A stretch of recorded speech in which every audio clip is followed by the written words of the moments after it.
How's it going, everyone? Wind finally died down a bit, so I wanted to talk about agaves and a couple of my thoughts on the future of agave farming here in the Mojave Desert, California, and the U.S. So I'm from Jalisco, pretty close to where Tequila, Jalisco, Mexico is, where they turn these blue agave Americanas or something similar. It's actually Agave tequiliana. I have Agave Americana, sorry. But they turn the Agave tequilianas into tequila, and then there's other different agaves that they turn into mezcal, raicilla, and different agave spirits that are denominated to Mexico. Um, and then I know in Mexico and Africa, they make fiber and they make clothing and all types of stuff out of the leaves.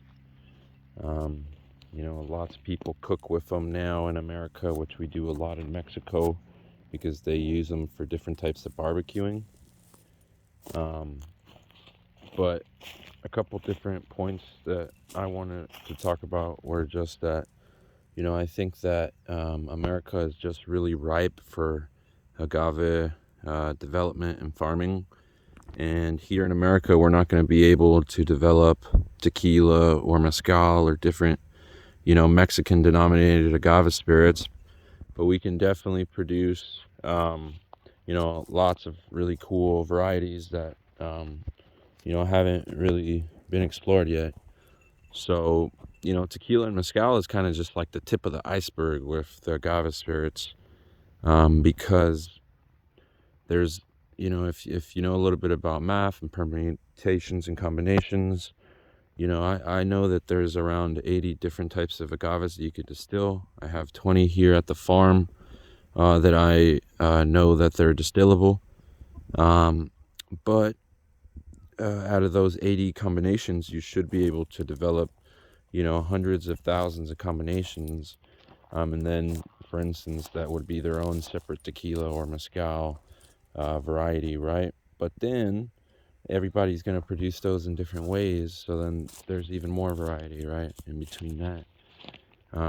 These agaves, or the octopus agaves, they're from Mexico, and they grow really big. These are agave azules.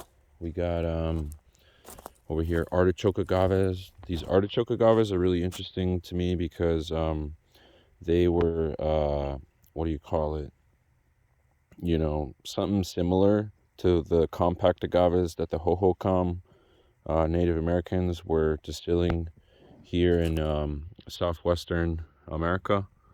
I forget what state they're from. I think Nevada or like Utah or something.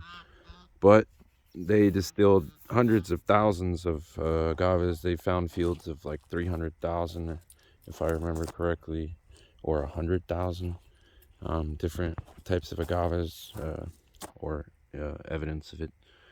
But yeah, out of all these agaves, I want to produce different spirits, and I'm sure other people will, I don't want to be egotistic, but they'll follow in my footsteps. They'll create their own paths, and they'll develop their own spirits. And, oh, this is a really cool one. Look at this. It's got really nice spines. I forget the name of this one. Yeah, I got all the names written down somewhere, but a lot of them are different type of agave Americana hybrids, and yeah, check out some of these. These are already popping out babies. So each agave Americana, why I'm growing it is because it could be distilled just like the agave tequiliana for tequila, but I wouldn't be making tequila.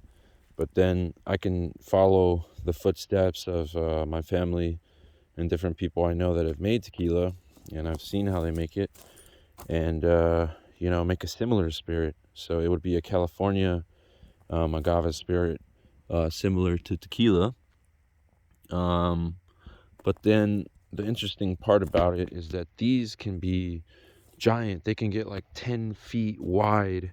Like the agave tequiliana, they're pretty much trying to harvest them around like this size, like maybe like 3-4 feet wide and tall. But then the Agave Americanas, I have an idea of harvesting them with excavators and just doing something similar, chopping them up, grinding them in a, what do you call it, a tahona, or I forget the name, actually. I think that's the name. But then after I do that, doing lots of, hey, what's up, doggies?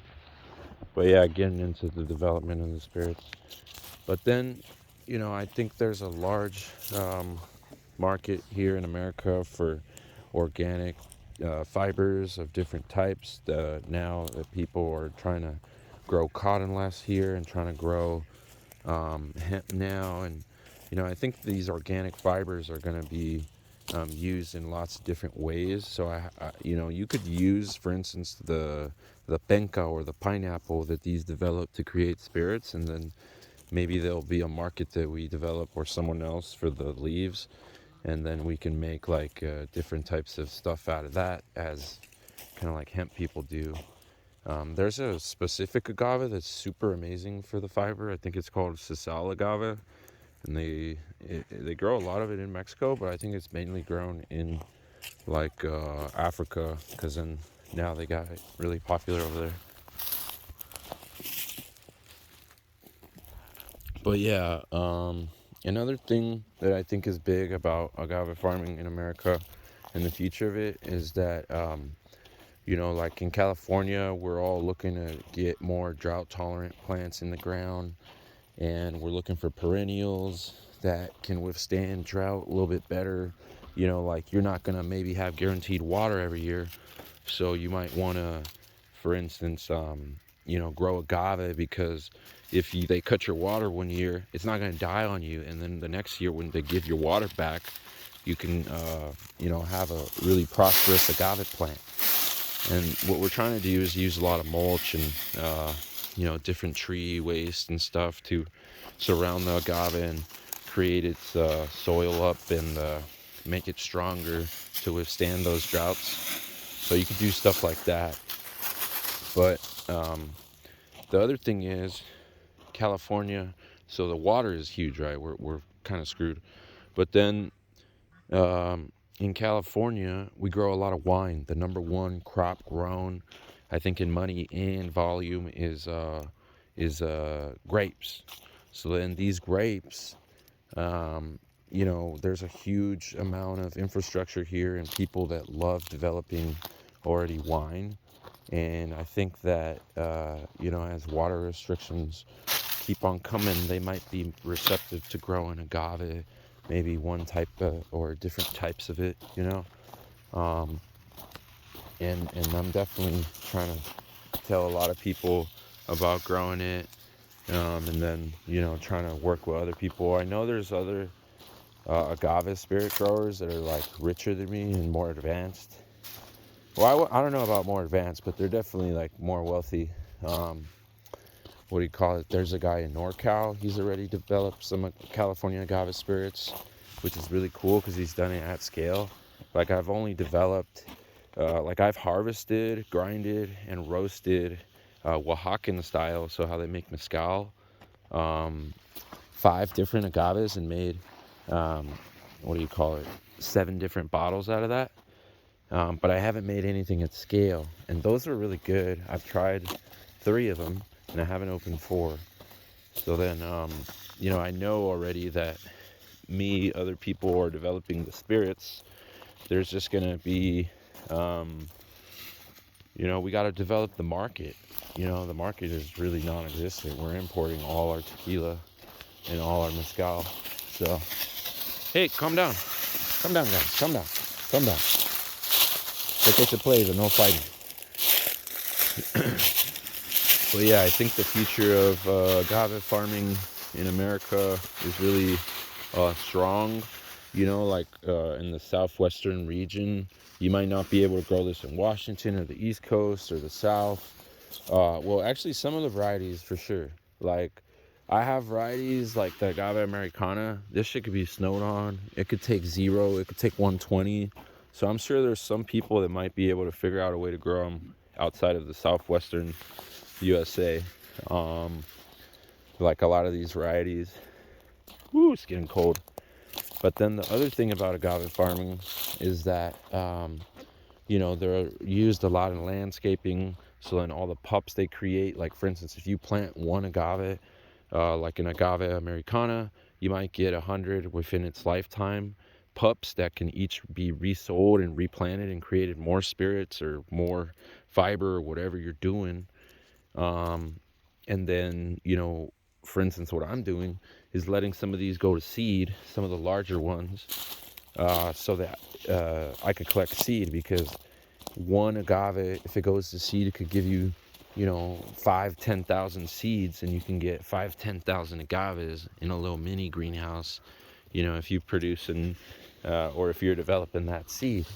So there's a lot of cool ways to use them to grow a lot of them, and each seed is going to be a new variety. So there's lots of different ways that the seed comes through for you, because for instance, like I know in corn and a lot of other different crops, the plants don't have seeds, so then you have to buy a seed every year. But then two, you're having a lot of disease, or different types of pressures, because the seed is all the same. So every season, in your agaves, you might want to produce a different one to seed and get a whole bunch of different new seeds, and you never know what might pop up. Yeah. The other cool thing about agaves is they could, like I said, withstand the cold and the heat really well. Right now, a lot of to the north of me in Kern County, a lot of citrus is being grown, a lot of different crops that in the new climate where it's getting really extreme heat, they're having to like shade tarp a lot, and then in the cold they're having to like do different techniques to keep them warm. So I think that people are going to start looking at agaves a little bit more. If you got any questions on my thoughts on agaves and where it's going, let me know in the comments. But as far as what I'm doing with them, I'm trying to create different spirits in the long run. In the short term, I'm selling seeds and pups from the agaves, and then I'm also installing them, because I do gardening. So that's another way that I'm like upselling the actual plant. And then in the medium term, like I said, I want to explore making fiber with them maybe, and we'll see if maybe, we could do other types of stuff that are not spirits. Like I made one agave, I didn't develop it into a spirit, like I didn't grind it up or anything. I just cut the heart and let it be for a few days, collecting agua miel. So maybe trying to sell agua miel, which is like kind of like low alcohol content or percentage drink that comes directly from the heart of the agave. And a lot of people drink it in Mexico, but nobody really drinks it in America. And then you can further distill that into something that's like a little bit even more kind of like a beer type of percentage, which they call pulque. So we got lots of cool different ideas that we're trying to explore with the agaves, and I'm sure other people will as well. But that's all for now. I'll try to make another video later. I'm sure I'll think of a lot of stuff that I didn't put in this one, so maybe I'll make a part 2 later on. But yeah, if you're in the Mojave or the Southwest US, give agaves a chance. Let's create this market. You know how we say in Spanish, el sol sale para todos. The sun comes out for everybody.